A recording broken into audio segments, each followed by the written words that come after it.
Hi, everybody. Welcome to another edition of Packers Unscripted from Packers.com. I am Mike Spofford. He is the one and only Weston Hodkowitz. We're coming to you here from our studios at Lambeau Field. Wes, it is finally almost here. And of course, I'm talking about the season opener for 2022, Packers-Vikings. It'll be a 3:25 p.m. kickoff Sunday at US Bank Stadium in downtown Minneapolis. We will certainly be there from our perch in the press box. We're going to talk about keys to victory and whatnot as we go along in the show, but right before we turn the cameras on here, we were kind of joking around about one of the keys to this whole thing is finally getting to this point, right? It's like there's going to be a game that's going to count. It's going to matter. It's a big one against a division rival, obviously, but the time has finally arrived. It's finally arrived, and it's time for football again. Even at the time, that we're taping this, even the lead up to Buffalo and the Los Angeles Rams, you can tell the world is ready for football again. Yep. I think Packer fans, training camp's fun, the preseason is fun. I really do feel like it is the best build-up and lead-up in all of sport to the definitive beginning of the season. But the thing that's interesting about with this new world we live in with the preseason is you do have a pretty substantial chunk of time here before we get to week one. And, for that reason, I think whether it's the media, whether it's the players, I think everybody is just sort of getting to the point where it's like, yeah, it's time to play football again. And that was one of the big questions I had for guys. Really my only big question in Wednesday's locker room is what's the anticipation like? I mean, especially with the defense, we talked all offseason about this defense and how dominant it can be and what is life going to be like without Davante Adams for the offense? Right. Was Rich Bisaccia going to be able to overhaul special teams? Well, now we finally be able to get some answers. Yeah, exactly. We're going to find out exactly where things are headed. This will be just the start. It's a marathon, as we say many times, not a sprint. Oh, yeah. 17 games. I mean, first of 17 here. This regular season doesn't end until almost the middle of January. You're just trying to now. set me off, bro. Yeah, You're just trying to get me going here. All right, well, all right. We'll back up. Because this show is about the keys to victory, and you just mentioned offense, defense, and special teams. A little note on each one. So I will let you start wherever you would like to, whichever phase you want to begin with. What is the number one key to victory in your mind for the Packers on Sunday against the Vikings? This could apply to any phase, but for me, it's who has the better unscouted looks, who is able to disguise more of what they want to do. And I know when you look at that, you say, well, Kevin O'Connell has a new scheme. You don't really know what Ed Donatell is going to do with this defense. That's all true. But Green Bay, it's just such a different look this year. Yeah. Offensively, Green Bay, it's not going to run through Davante Adams. 85% of the plays aren't going to be tailored to number 17.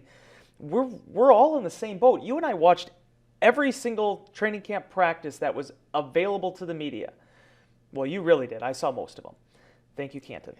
But I couldn't, even if I was allowed to, I don't think I could sit there and say, yeah, I mean, this is Davante Adams' offense. This is going to be the year of Jordy Nelson. No, I mean, they are going to be multiple. They're going to be diversified. And a lot of this is going to really come back to what is Green Bay going to do well here the first few weeks of the season. So I look at the known, like the fact of this is that you have Aaron Rodgers and you have a plethora of weapons. They're going to be going up against a hungry Vikings defense. We've heard all the stuff with Zadarius Smith. Fair play.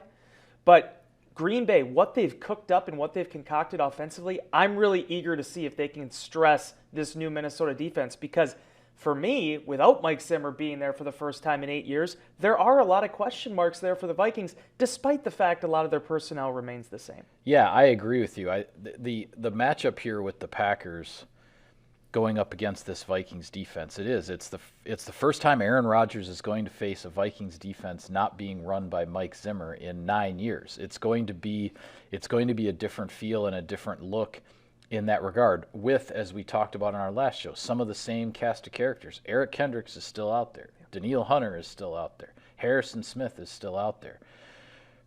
But I think it's going to be interesting to see just what kind of start the Packers can get off to, not only because of the transition here without Davante Adams, but also all of the uncertainty right now on offense. At the time we're taping this, from an injury standpoint, the Packers really don't know if Alan Lazard, who has an ankle injury, is going to be available, if David Bakhtiari, Elton Jenkins, Bobby Tunyon, a lot of key pieces on offense that we may not know until potentially Friday or even right up until kickoff, just how this is going to come together. So for me, I just fall back on, and I don't want to sound like a broken record, but what I've been saying all offseason, all training camp leading up to this is, I think the key to this Packers offense is going to be those two running backs. It's going to be Aaron Jones and A.J. Dillon. And I'm not saying that the Packers are going to run the ball 45 times with their running backs, but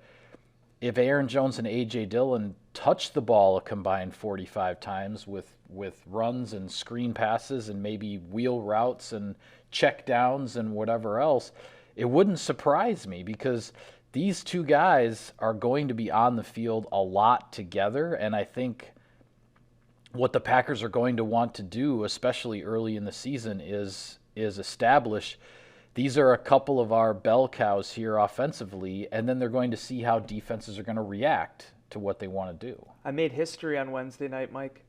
My fantasy football draft, for the first time since I started covering the team in 2012, I drafted a Green Bay Packer.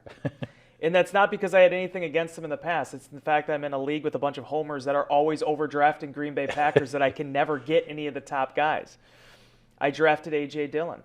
I would have taken Aaron Jones too if I would have had the opportunity to, but he was off the board already. But I took A.J. Dillon as my flex because I agree with you 150%. I feel like this offense can run with two backs. Yep. This offense is going to be able to provide both of those guys touches. As good as Jamal Williams was, and he's an all-time fan favorite, the offense wasn't structured in a way in which you're going to be able to really feed both guys. A lot of that fell on the selfishness, easy for me to say, of Jamal Williams, that he was able to kind of take a back seat a little bit. And to A.J. Dillon's credit, he's done that too at times the last couple of years. But this is the year where I think you have two running backs kind of coming into the same orbit here.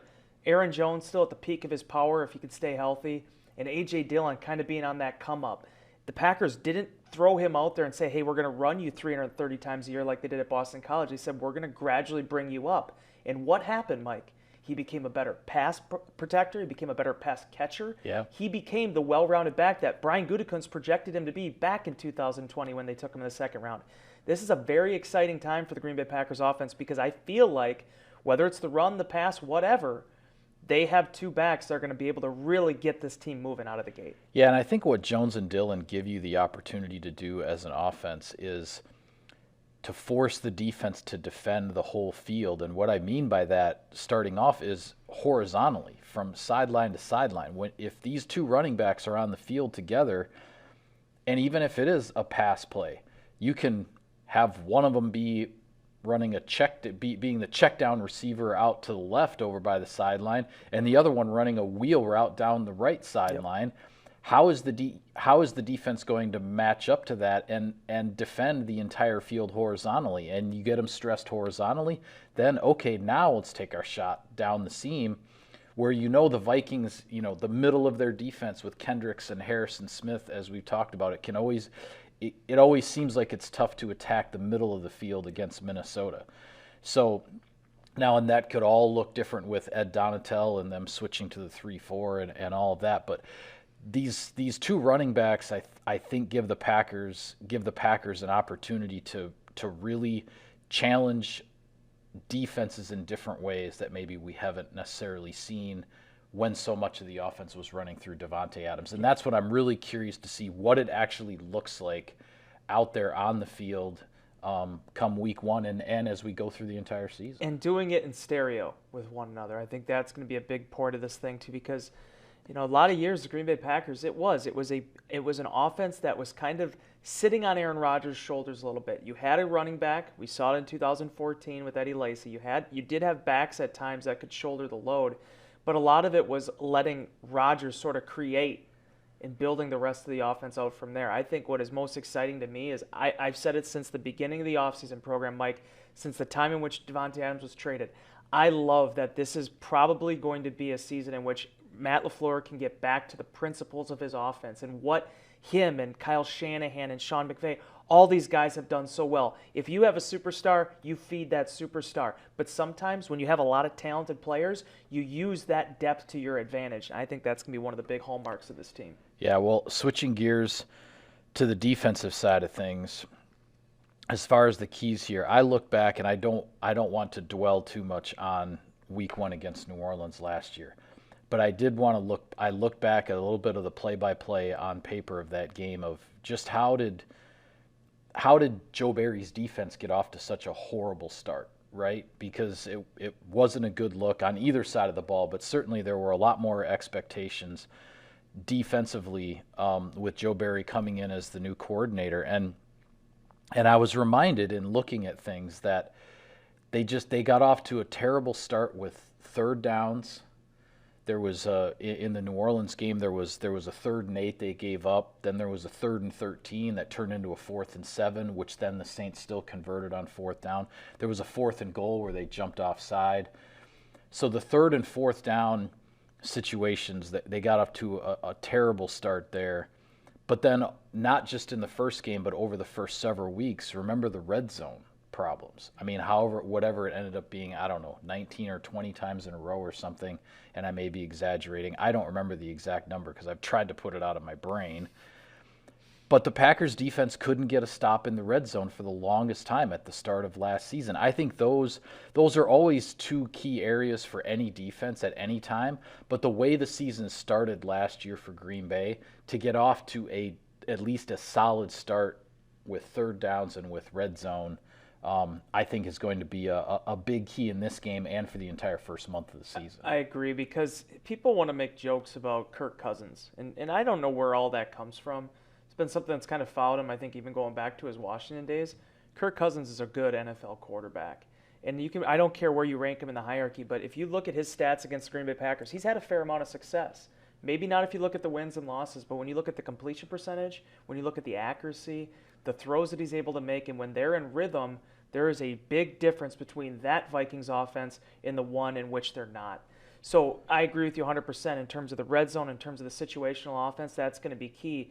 But for me, it's also making sure in those early situations, early downs, you don't let those 6-yard runs kind of crease to a Delvin Cook. Because once you start getting in those second and short, third and short opportunities, I feel like that's where Cousins has really thrived. Because, yeah, he's been sacked 15 times against Green Bay in these 6 meetings. But you can't really sit there and say, well, this game he was sacked 5 times and they got their butts kicked. The Packers have gotten pressure on the guy before. He's sort of a stationary type quarterback. You're going to be able to get some sacks, but it's about whether or not you're actually able to get him out of that rhythm. If he gets into that rhythm and they start being able to penetrate down in the red area, that's where you start to find yourselves in trouble. And realistically, the Packers did last November. Yeah, and that was the other thing I noticed too, as much as some of those long yardage situations I mentioned from week 1 against New Orleans last year.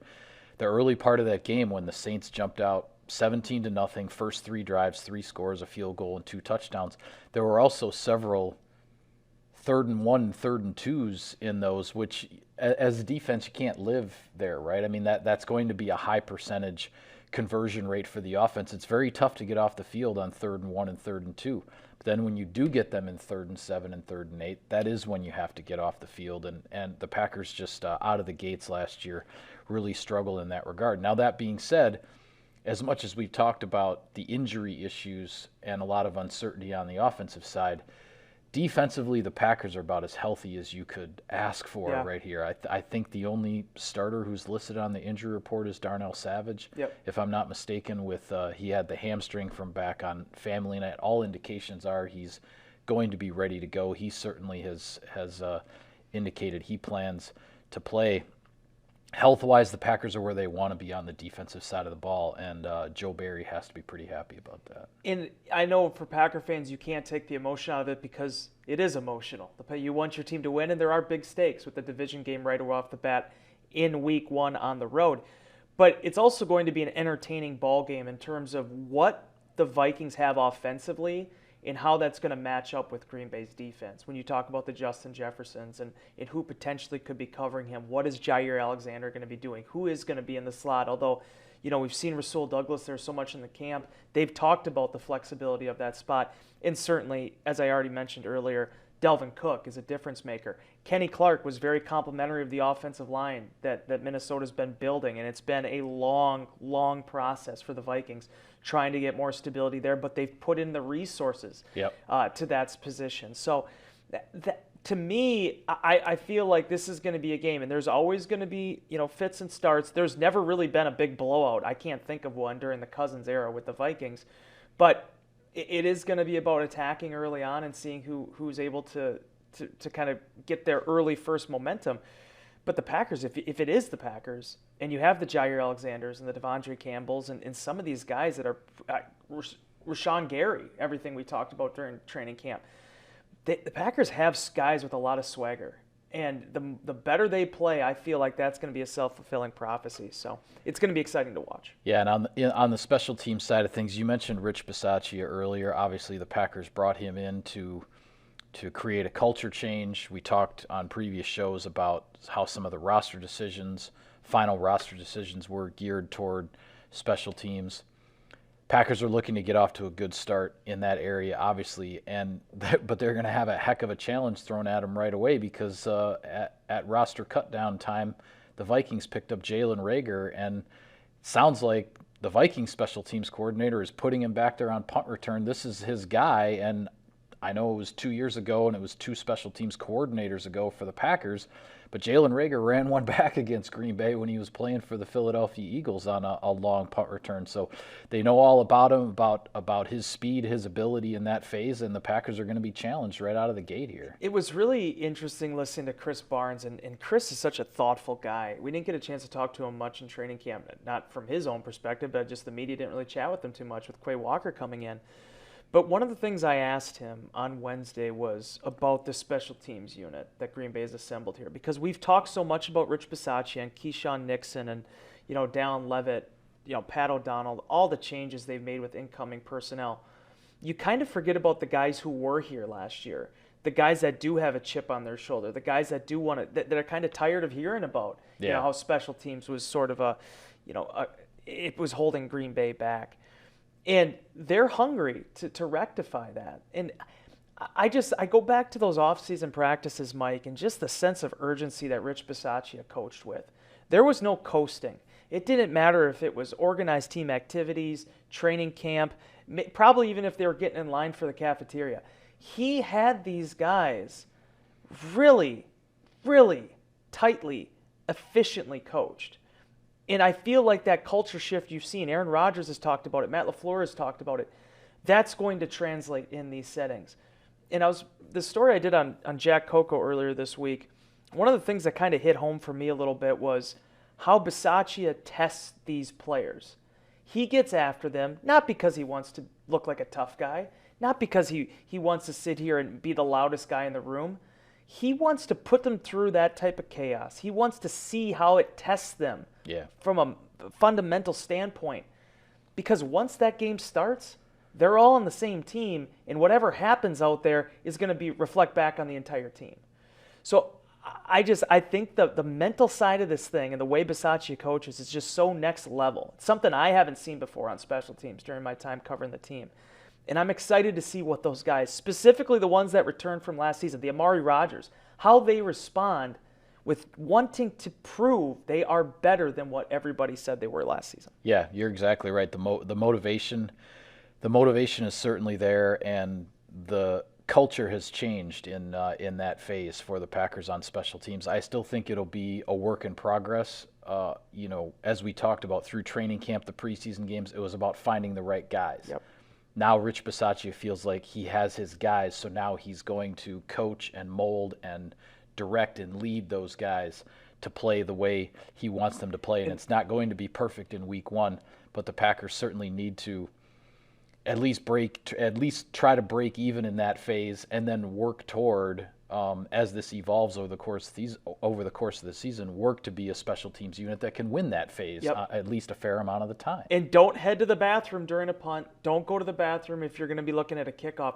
Look at the personnel on these units. I'm not saying you're going to see Adrian Amos playing all 4 core special teams units, but the Packers, there are going to be veterans on these units. There's going to be guys that play offense and defense, the we-fence sort of movement. Keep an eye on that, because I think that's a very important thing. Early last season, when Green Bay was having problems with the field goal protection, how many times did I mention to you, I'm like, Mike, they don't have any starting offensive linemen out there. No disrespect to anybody, but that's the way they're doing it. That's not the case this year. You're seeing Josh Myers as a wing. That's the part I'm excited to see, because as you mentioned, it's going to be a work in progress. Rager is going to test them and stress them in a lot of ways on Sunday.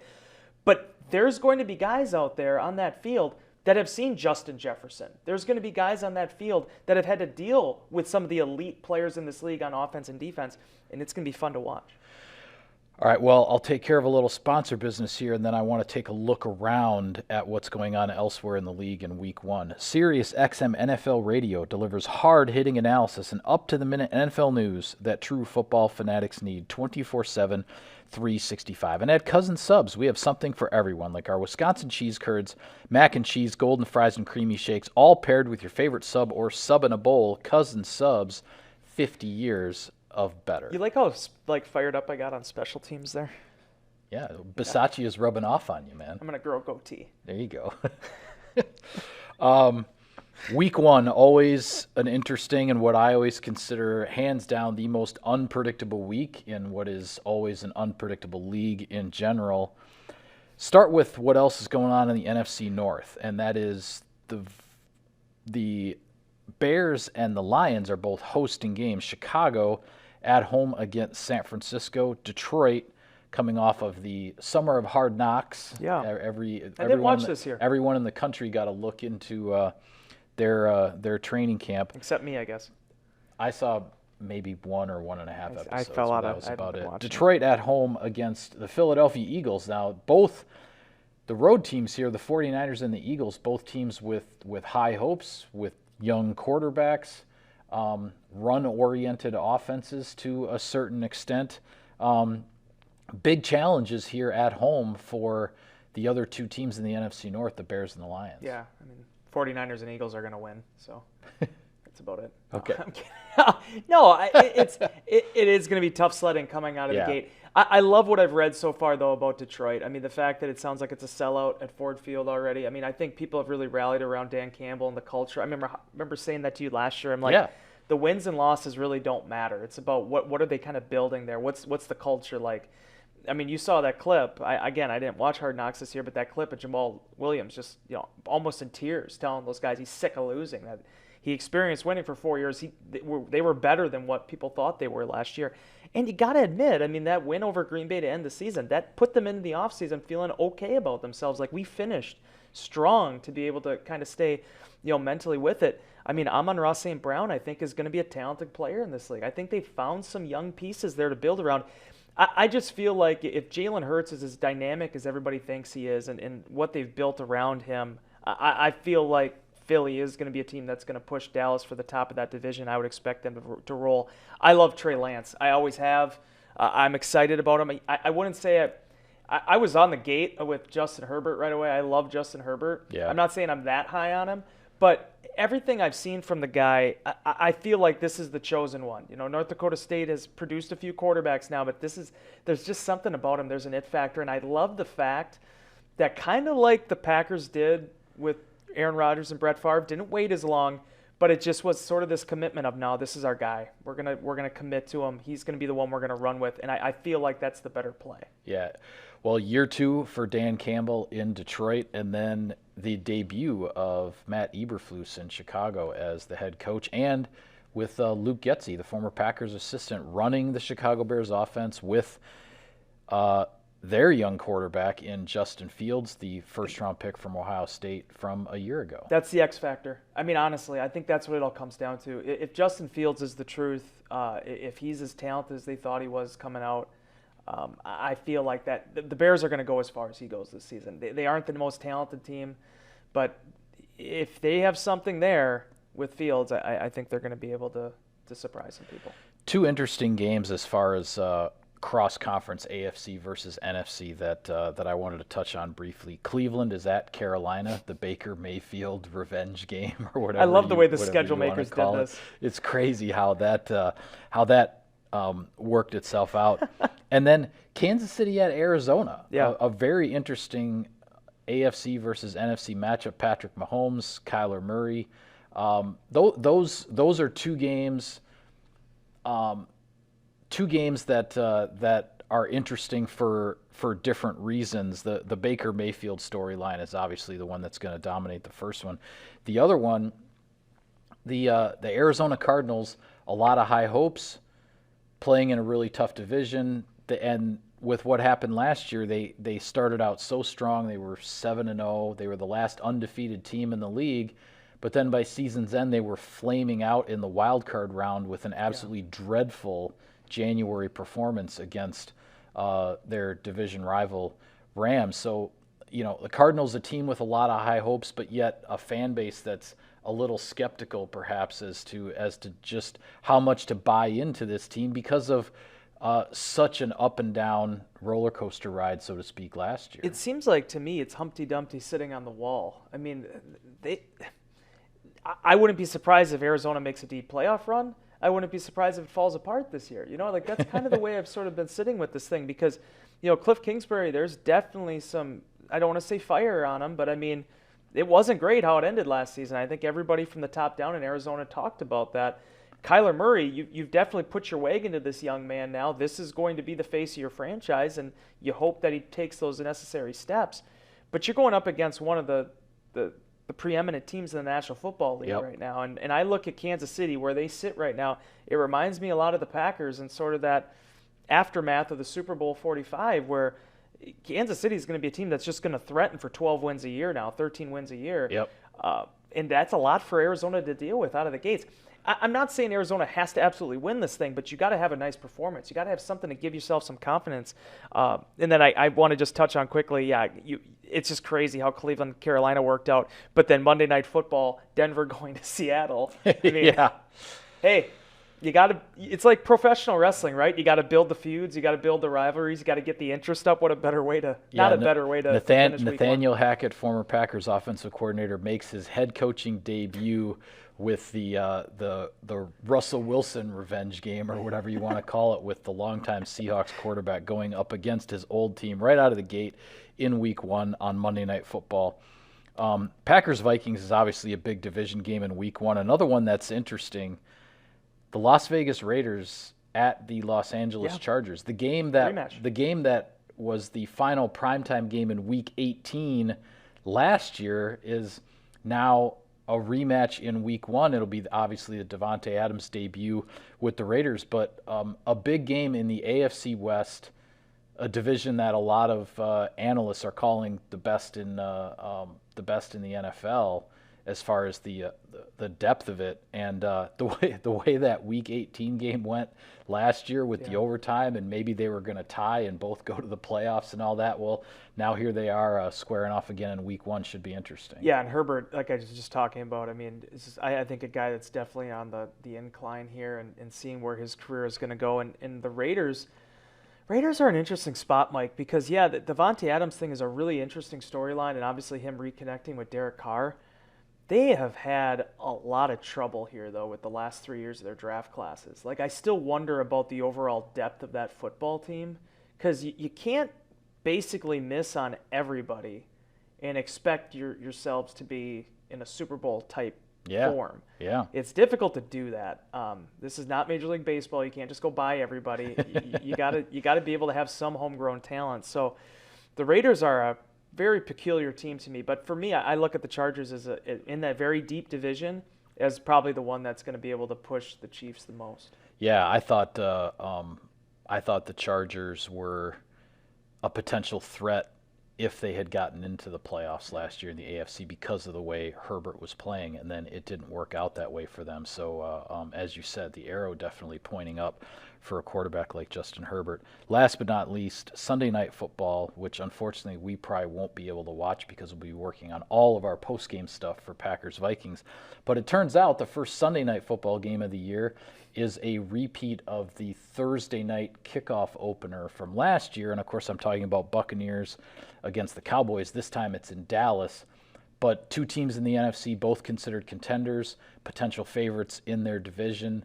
And, with everything that happened in Tampa Bay with training camp and Tom Brady being gone for a while, and then all the talk in Dallas of where things are with Mike McCarthy and all the expectations that are on the Cowboys heading into this season, you can't ask for a bigger Week 1 NFC matchup than Tampa Bay at Dallas. Yeah, no, and for Dallas, as you mentioned, the stakes don't get any higher.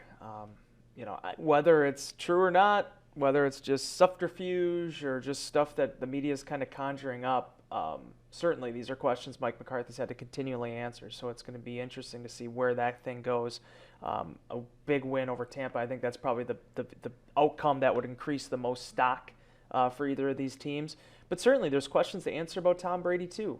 45 years old. I mean, you could talk about the off-the-field stuff, whatever. But I mean, he's trying to hold back Father Time one more season here. And if he can, I think Tampa Bay feels really good about their chances. Yeah, well, it's going to be a dynamite Week 1, and certainly the Packers-Vikings at U.S. Bank Stadium takes a backseat to no game in terms of the intensity and the stakes. But with that, we will call it a wrap on this edition of Packers Unscripted. Be sure to follow all of our coverage of the team and everything with the big Week 1 matchup in Minneapolis. We'll have it all for you on Packers.com. For Wes, I'm Mike. Thanks for tuning in, everybody. We'll see you next time.